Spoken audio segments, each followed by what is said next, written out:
The story opens in a medieval fantasy world where a public execution is about to take place. The atmosphere is tense and ceremonial. An announcement rings out that Raima Haruya, branded as the Rebel Summoner, will now be executed for his crimes. As the execution moment arrives, we see the condemned man's face, a young man with distinctive white or silver hair. His expression is resigned, melancholic. His final thought before death is simply, I. The narrative then flashes back through Raima's extraordinary journey. In his third year of high school in Japan, a catastrophic rockslide swept him away from his normal life. But instead of dying, Raima found himself summoned to another world, a fantasy realm filled with magic, monsters, and adventure. There, he discovered he possessed the rare and powerful abilities of a summoner, someone who could form contracts with magical beasts and call upon their strength. The flashback shows vivid moments from his 3-year adventure, Raima standing before brilliant magical circles of golden light with mystical symbols, surrounded by the creatures he'd bonded with, a majestic white wolf, dragons, and other powerful beasts. He embarked on an epic quest to defeat the Demon King and find a way to return to his original world.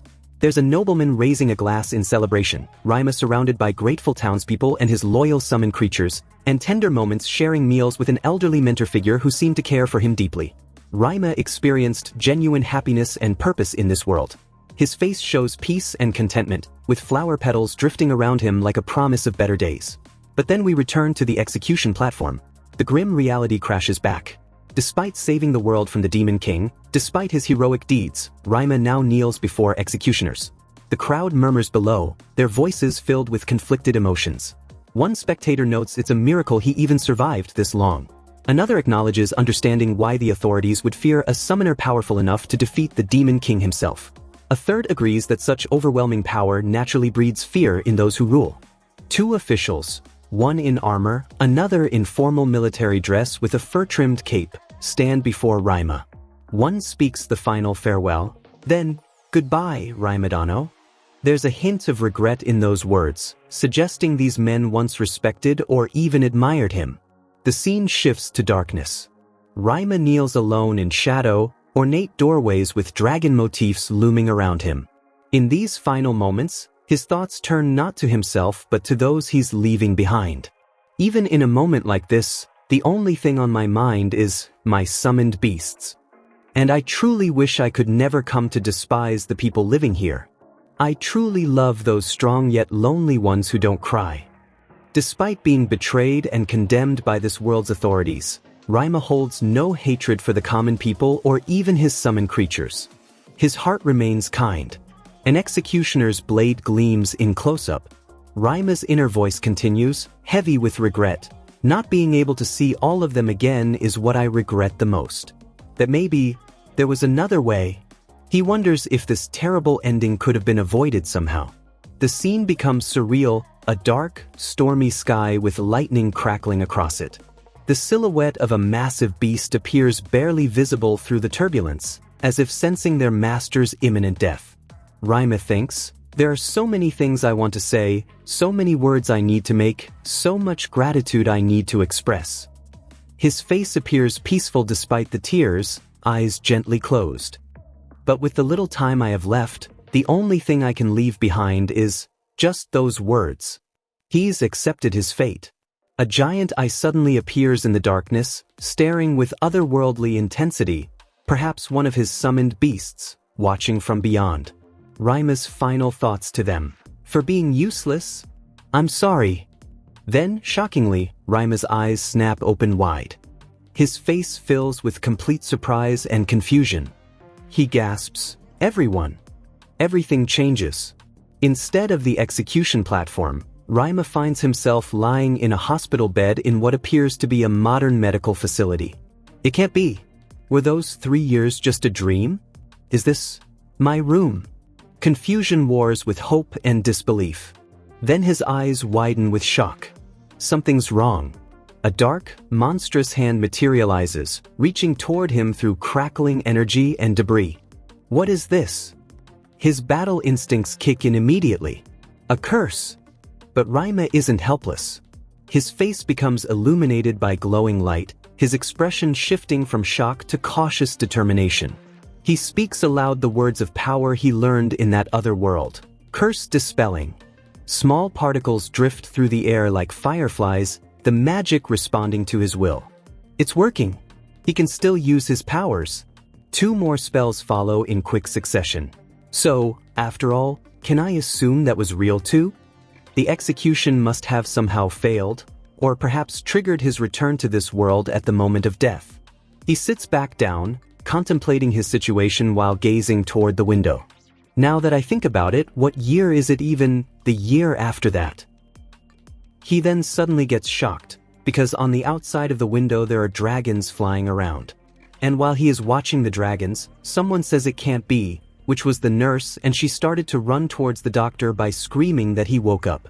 Afterwards, medical scans show on nearby screens CT or MRI images of what should have been catastrophic damage. The doctor's voice carries amazement. No external injuries, no internal bleeding. It was a miracle that didn't fully heal, and I was supposed to be in a vegetative state. But apparently I survived thanks to modern technology and magic, in a temporary vegetative state. So this world has magic too, though apparently much weaker than what Rima experienced in the other world. Rima's mother and father look at him with expressions mixing relief, confusion, and worry. His mother asks hesitantly, "Amnesia, is it true?" His father stands beside her, clearly concerned. Rima maintains his cover, looking away as he responds, "Yes, my memory.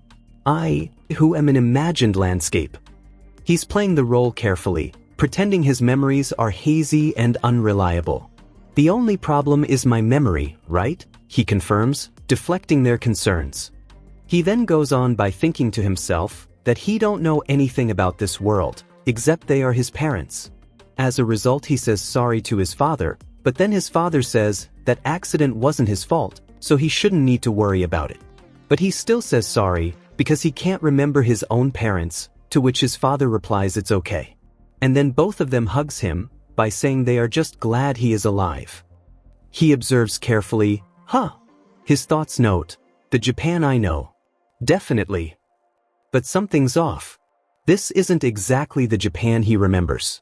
As he looks more carefully, he realizes, even though it's similar to Japan, it seems thanks to something called dungeon streaming, like superhero movies, running live footage of adventurers. This is a parallel world where dungeons exist and adventurers explore them, with their exploits broadcast like entertainment. But then Rima's eyes widen in alarm as he looks through the car window. His expression shifts instantly to recognition of immediate danger. Outside, descending upon the city street, is a massive creature. That griffin then throwed a car at them, using its wings, but then their father puts down a fast and furious move and dodged the danger. Even though they escape the flying car, MC realizes they are going to crash. As a result, he casts a protective barrier in front of his car. As a result, his dad and mom realizes that it doesn't really hurt for them. Someone screams, "A monster escaped from the dungeon." The griffin lands on or near vehicles, its wings spread wide in an intimidating display, claws extended, its fierce eagle gaze scanning for prey. "Damn it," someone yells. Rima's mother cries, "Rima, we have to run." His father adds, "What are the adventurers doing? Where are the professionals who should be handling this?" Rima's mind races, analyzing the situation with his battle experience. And an ordinary human could be killed easily. It's true that a griffin is a powerful monster. It's a monster that would require several knights or skilled adventurers to fight. Inside the car, Rima and his mother exchange worried glances. But I, without even having time to summon a beast, I could handle the griffin immediately. He knows he has the power to stop this threat right now. His internal conflict is clear, but should I really try to defeat it? Run? He hesitates because I was judged as dangerous and killed because of my power. The trauma of his execution haunts him. Then he sees her, a small child, hands covering her terrified face as she screams in pure terror. The griffin's shadow falls over her.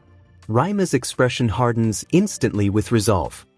Now, the right thing to do is run away like a civilian, but he can't. That thought is interrupted by the child's desperate cry, "Help!" The decision is made. Rima throws open the car door and launches himself into action, his body captured mid-leap with fierce determination on his face. Idiot, he thoughts to himself, and regrets by thinking on why did he jumped in, because he is currently doing the same mistake as his old life. Afterwards the griffin claws gets close to attack him, but he thoughts to himself that he can still counterattack, because the griffin was really weak. All of the sudden he got the glimpse of his trauma, which got interfered by his mom's calling, and she was in tears because her son is once again in danger. And when the claw of the griffin about to hit him, he easily swipes it away, by thinking to himself that he once again made his mother to worry. An enormous shark-like creature materializes from magical energy, its massive form appearing in midair with impossible presence. This is no ordinary beast, it's one of Rima's contracted summons from the other world. Rima observes, if that's the case, has she come then? The magical power feels familiar, comforting, proof that his bonds from that other world remain intact. This magical power feels familiar. Time seems to slow as Rima prepares his next move. He calls out, "Long time no see, Luna." Then, with an apologetic tone, "Sorry for the sudden intrusion, but..." He moves with practiced coordination, clearly experienced in fighting alongside the summon. He then suddenly gets cautious because he sensed a magic power from a third party that is not his own. A mysterious figure appears, a beautiful young woman with flowing hair, calling out, "Death water."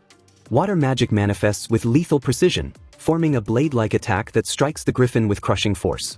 The beast doesn't stand a chance against the combined assault of master summoner and contracted creature. The griffin collapses, defeated, its massive body crashing to the pavement. Rima stands before an impressive sight. An enormous draconic creature with crystalline features, ice-like protrusions jutting from its body, and magnificent wings spread wide. This must be Luna, transformed into her true form. Civilians gather cautiously, their shock giving way to amazement. The crowd begins recognizing what happened. It's the LP princess. The princess has arrived. Rima stands breathing heavily but triumphant, his white hair disheveled from the battle. The reality of what he's done begins to sink in. He just summoned a creature from another world into modern Japan, in front of dozens of witnesses. Then something unexpected happens.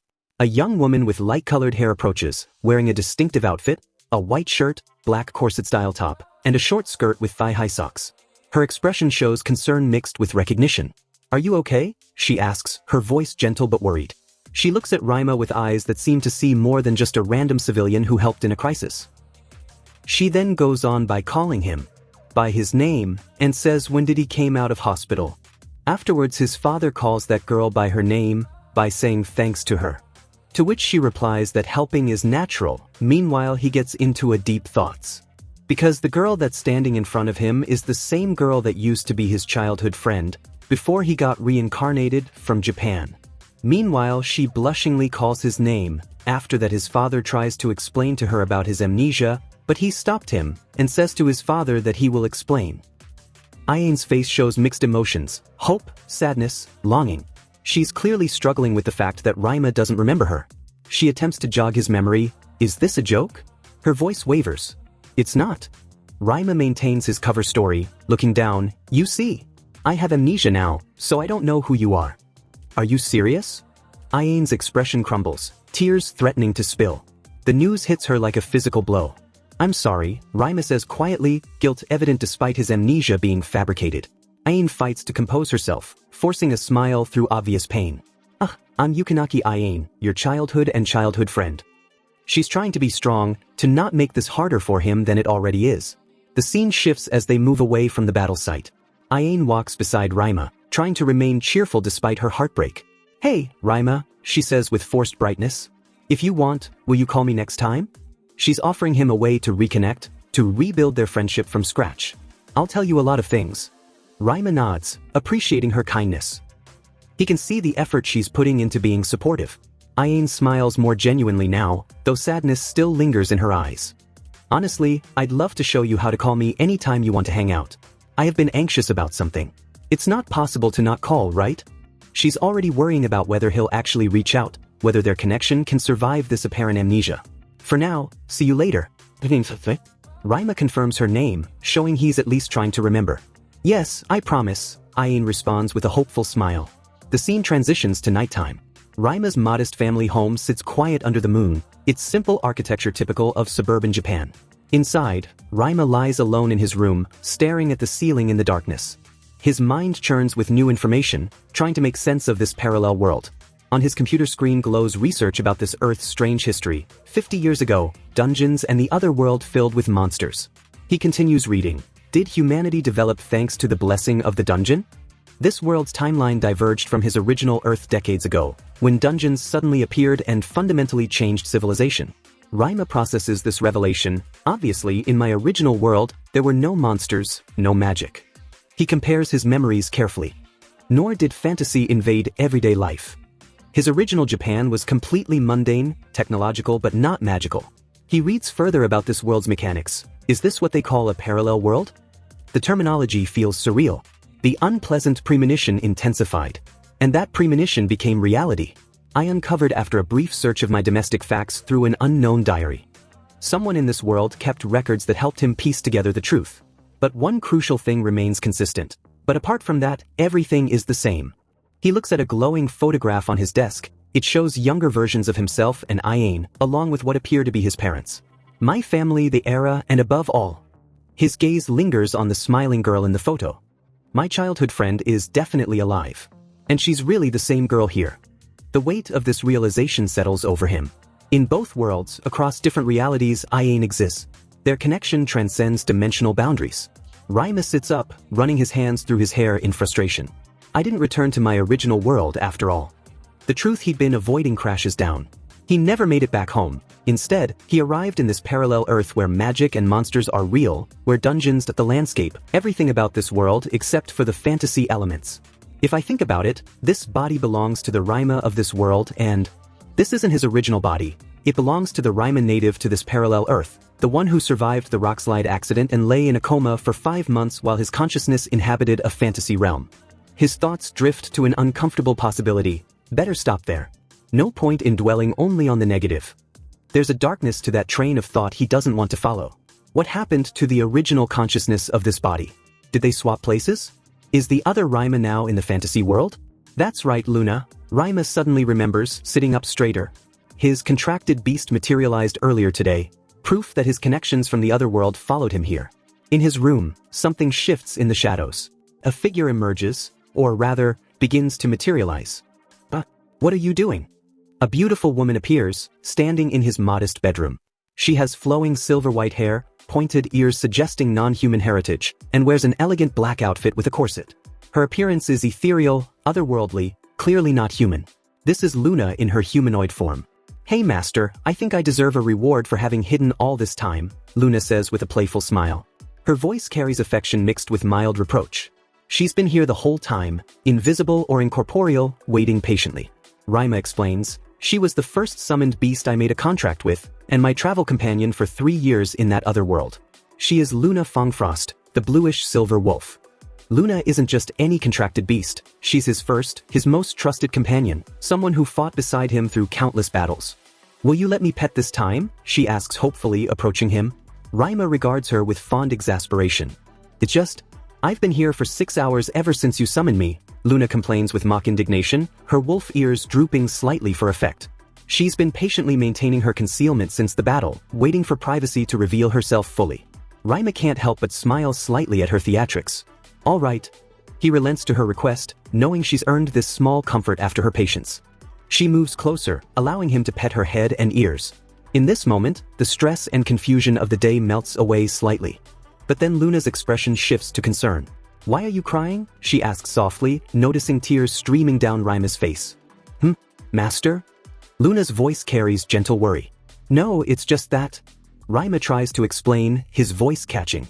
The emotions he's been holding back since waking in that hospital bed finally surface. Luna understands without need for words. It wasn't a dream after all.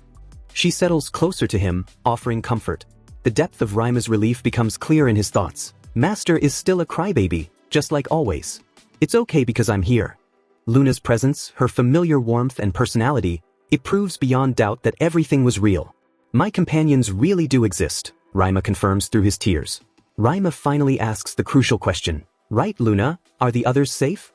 His voice carries desperate hope mixed with anxiety. He's thinking of his other contracted beasts, the companions who fought alongside him against the Demon King. Luna's response is immediate and reassuring. Yes, they're safe. Everyone is inside, Master, Luna confirms, her wolf tail wagging slightly with happiness at being able to deliver this news. Relief washes over Rima like a wave. He struggles to find words adequate to express what this means to him. Luna understands his unspoken emotions. I'm going to sleep now, but what about you, Luna? He's exhausted, emotionally and physically drained from the day's revelations. The relief is exhausting me all at once. Luna notes, watching him with knowing eyes. I want to sleep with you, she declares suddenly, a playful grin spreading across her face. Honestly, I'm still confused, Rima admits, lying back down. I don't want you to disappear, she says softly, vulnerability showing through her usually confident demeanor. The fear in her words is genuine. After 3 years together, after facing death countless times, the thought of losing her master terrifies her. Don't go, Luna whispers, her voice barely audible. Master. Rima reaches a decision, his expression hardening with determination as he looks at Luna. I'm such an idiot. The scene transitions to show them together. Rima and Luna curled up close, her head resting against him, his arm around her protectively. Text appears over the intimate image. If that's the case, then what I must do now is already decided. Rima's purpose crystallizes in his mind. I have my summoned beasts. He's not alone, not truly. His companions from the other world are here with him, their contracts intact. The final panel shows their intertwined forms dramatically, Rima's face set with renewed determination, Luna pressed close against him. His declaration resonates with absolute conviction. I'll protect them. I won't repeat the same mistakes from that world. Whatever happened in that fantasy realm, whatever led to his execution, whatever mistakes he made that caused him to be branded a rebel and condemned despite saving the world, he refuses to let it happen again.